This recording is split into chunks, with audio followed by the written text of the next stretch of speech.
శివారెడ్డి అన్న ఎక్కడనంటే care of address America.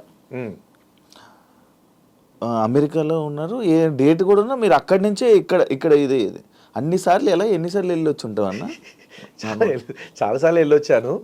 But ఏంటంటే మనం పడే కష్టము, మన ప్రయత్నము, అంటే ఇప్పుడు అన్న ఏదైనా సరే మీరు ఒక ఇడ్లీ తయారు చేయాలంటే దానికి పిండి నానబెట్టాలి, అందులో 2 రకాల పప్పు దినుసులు మిక్స్ చేయాలి, మళ్ళీ దాన్ని మిక్సీ పట్టాలి, నానబెట్టి మళ్ళీ తెల్లారి దాన్ని స్టవ్ మీద పెట్టి గిన్నెలు పెట్టేసి ఆ ఇడ్లీని దాంట్లో పోసి దాన్ని ఆవిరితో ఉడికించి అది తీస్తే ఇన్ని చేస్తే కానీ ఆ ఇడ్లీ తయారు కాదు. అట్లాంటిది కొన్ని లక్షల మందిని, కొన్ని వేల మందిని నవ్వించాలంటే ఎంత హార్డ్ వర్క్ చేయాలి. ఊరికి వచ్చి చెక్కిలి గింతలు పెట్టేస్తే నవ్వు వస్తుందా? కాదుగా. ఏదో వచ్చి ముచ్చట చెప్పేస్తే నవ్వు వచ్చేస్తుందా మీకు? కాదుగా. 100 జోకులు చెప్తే 100 జోకులలో 50-60 సక్సెస్ అయినా చాలా గ్రేట్ అన్నట్టు. కానీ నేను అట్లా కాదు. 100 జోకుల్లో 100 జోకులు సక్సెసే కావాలి, 100 జోకులకి నవ్వాలి. ఒక్క వర్డ్ కూడా వేస్ట్ కావద్దు నాది స్టేజ్ మీద. ఒక్క మాట, ఒక జోకు 10 జోకులు చెప్పాను అంటే 10 జోకుల్లో ఆ 10వ జోకు కూడా అందరూ ఎంజాయ్ చేయాలి. ఒకటి అట్లా వేసేద్దాంలే, నవ్వుతే నవ్విరారు లేకపోతే లేదు అనే టైపు కాదు నా వ్యక్తిత్వం. సో అంత కష్టపడి చేస్తే ఆ పొజిషన్ వచ్చింది. అన్నిసార్లు వాళ్ళు పిలిచారు బయట దేశాలకి. సో అట్లా నేను అక్కడ చేసుకున్నాను.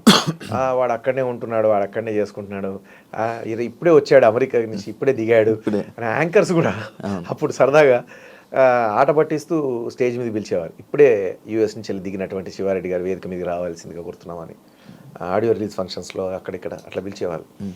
సో బట్ ఓకే, చేశాము, చేస్తూ పోతున్నాము. ఇంకా కష్టపడాలనే తత్వం ఉంది, కష్టపడే తత్వం ఉంది, కష్టపడగలుగుతాను.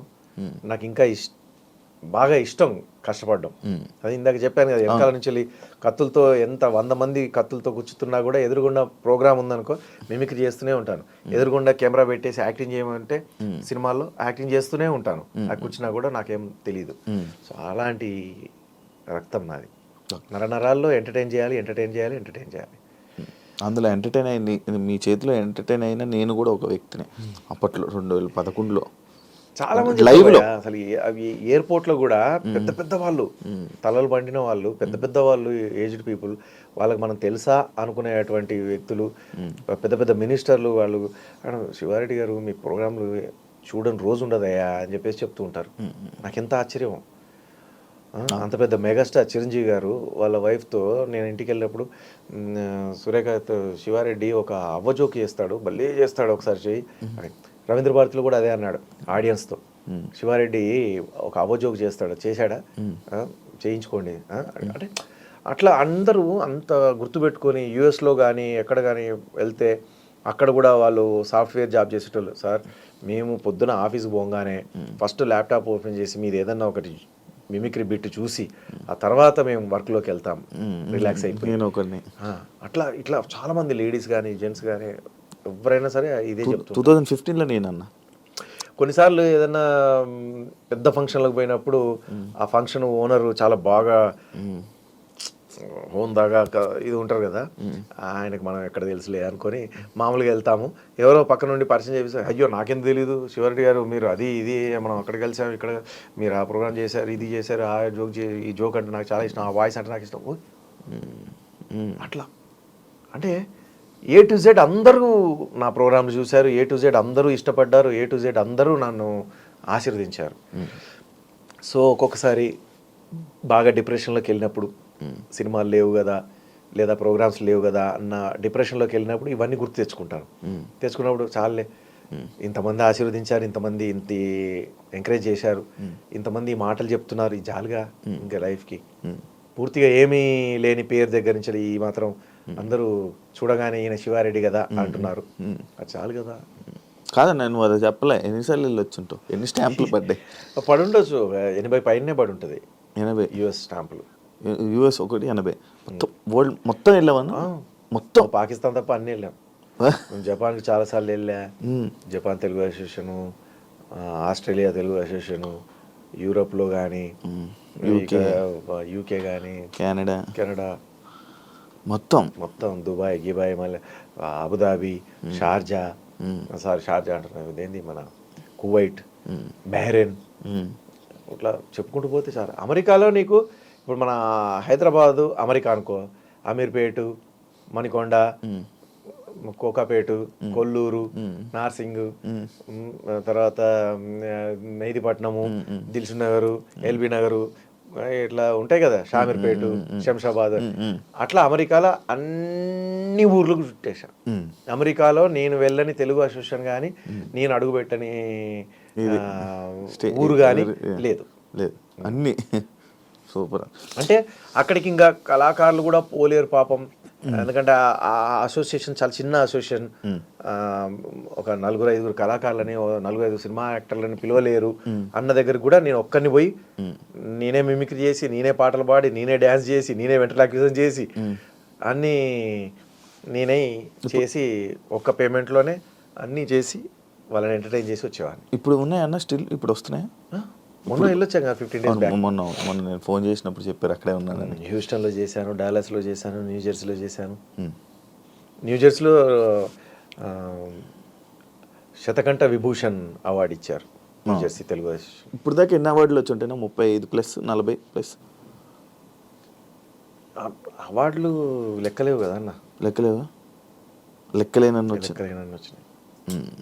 అయినా డాక్టర్ రావాల్సిన main awards doctor like doctorate రాలేదు, సో ఇట్లాంటివి లేవు. కానీ బట్ ప్రతి సంస్థల నుంచి వెళ్ళి అన్ని భరతముని అవార్డ్స్ అని ఉండేది. ఆయన లేరు, మునికృష్ణారెడ్డి గారు కాలం చేశారు. దాదాపు 6 అవార్డులు తీసుకున్నా భరతమునివి, ఓన్లీ భరతముని. జంధ్యాల గారి అవార్డ్స్ 3 సార్లు తీసుకున్నాను. రేలంగి గారి అవార్డు, రాజ్బాబు గారి అవార్డు, బర్కిలీ అవార్డు, తర్వాత ఉన్నాయి, చాలా ఉన్నాయి. కళాసాగర్ అవార్డు చూసాను. నంది అవార్డు కూడా తీసుకున్నాను. ఇట్లా చాలా ఉన్నాయి సంస్థలు, మనకు పెద్ద పెద్ద సంస్థలు ఉన్నాయి. అవన్నీ కూడా. శివరెడ్డిని ఏడుస్తాడా? ఏడుస్తావా అన్న ఎప్పుడైనా? చెప్పించగా ఏడుస్తా ఎప్పుడన్నా, కాకపోతే అందరి ముందు ఏడవను, బాగా చాటుకెళ్ళి ఏడుచుకుంటా. నాకు బాగా బాధ కలిగినప్పుడు బెడ్రూమ్ తలుపేసుకుంటాను, విపరీతంగా ఏడ్చి మళ్ళీ ఏందలో ఉన్నట్టుగా మళ్ళీ సైలెంట్గా వచ్చేస్తాను. ఎలాంటి సిచ్యువేషన్ అన్న ఈ సినిమా? అయినా సినిమా అయి ఉంటుంది, లేదా మనం బాగా అభిమానించిన వాళ్ళు, మనం బాగా హెల్ప్ చేసిన వాళ్ళు మనల్ని తప్పుగా అర్థం చేసుకున్నప్పుడు కానీ, అట్లాంటి సిచ్యువేషన్లో అరే మనం ఇంత మంచిగా ఉంటాం కదా వీళ్ళతో, వీళ్ళు ఎందుకు ఇట్లా చెడుకి ఎక్కువ ప్రాముఖ్యత ఇస్తున్నారు, మంచితనానికి మంచివాడెవడు చెడ్డోడెవడు తెలియదా, మంచి ఎవరు చెప్తున్నారు, చెడెవరు చెప్తున్నారు తెలియదా వీళ్ళకి అని చెప్పేసి అనిపిస్తూ ఉంటుంది. అట్లా చిరంజీవి గారితో బాండింగ్ ఎలా ఉందండి ఇప్పుడు? స్టిల్ అంటే ఇప్పుడు ఈ మధ్య కాలంలో బాగా కలవడం తక్కువ అయిపోయింది. ఇప్పుడు చాలామంది ఆయన దగ్గర చాలామంది ఉన్నారు. సో బట్ కనబడ్డప్పుడు మాత్రం అదే ప్రేమతో ఏం శివారెడ్డి బాగున్నావా, ఏం శివ అని చెప్పేసి బాగా దగ్గర తీసుకుంటారు. ఆ మధ్య ఉత్తేజ్ గారి వైఫ్ కాలం చేసినప్పుడు FNCCలో ఆయన కారు ఎక్కడానికని వెళ్తూ ఓకే శివారెడ్డి ఉంటాను బాయ్ అని చెప్పేసి వెళ్ళిపోతూ చెప్పడం అనేది నా అదృష్టం. సో అట్లా ఏ ఫంక్షన్లో కలిసినా కూడా మంచి రెస్పాండ్ అవుతారు. ఆయన కోసం నేను చాలా పెద్దది ఇప్పుడు కాదు, 2 years బ్యాక్ నేను ఒక పెయింటింగ్ వేయించి పెట్టాను. అది ఇద్దామని చెప్పేసి తన మేనేజర్లకి చాలాసార్లు, అంటే నాకేంటంటే అన్నయ్య తెలుసు కదా అని చెప్పేసి డైరెక్ట్ కాల్ చేయడం కానీ అట్లాంటివి నేను చేయను ఎప్పుడు కూడా. ఇప్పుడు ఎగ్జాంపుల్కి ఒక ఎమ్మెల్యే గారు తెలుసు అని అంటే ఆ ఎమ్మెల్యేకి నేను డైరెక్ట్ కాల్ చేయను, పిఏకే కాల్ చేస్తా. చేసి ఆయన అసిస్టెంట్కో ఆయన డ్రైవర్కో కాల్ చేసి ఉన్నాడా, ఫ్రీ ఉన్నారా, రావచ్చా, ఇట్లా ఉంటుంది అనమాట. అంటే అంత మర్యాదగా పోతూ ఉంటాను. ఒకసారి శ్రీకాంత్ గారితో మా ఇంటికి వచ్చాడు శ్రీకాంత్ అన్న.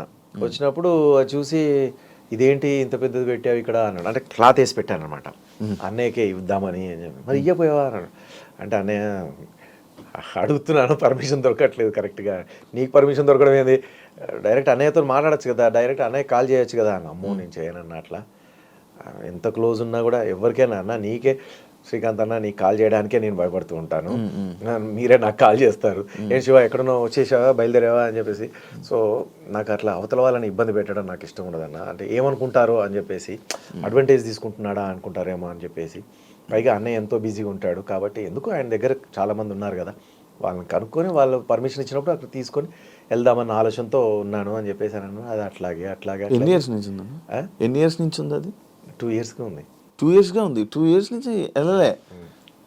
అయ్యా అన్న మొన్న చాలా మంది మొన్న ఎవరెవరు ఇన్ఫ్లుయెన్సర్స్ ఎవరెవరో చిన్న ఆర్టిస్టులు అందరూ వెళ్ళి మొన్న రీసెంట్గా అయినట్టున్నాయి. అందరు పోతారు, శివారెడ్డి తప్ప అందరు పోతారు, అందరికి దారి దొరుకుతుంది. ఏమో తలుసుకుంటే బాధ అనిపిస్తుంటుంది. అయ్యా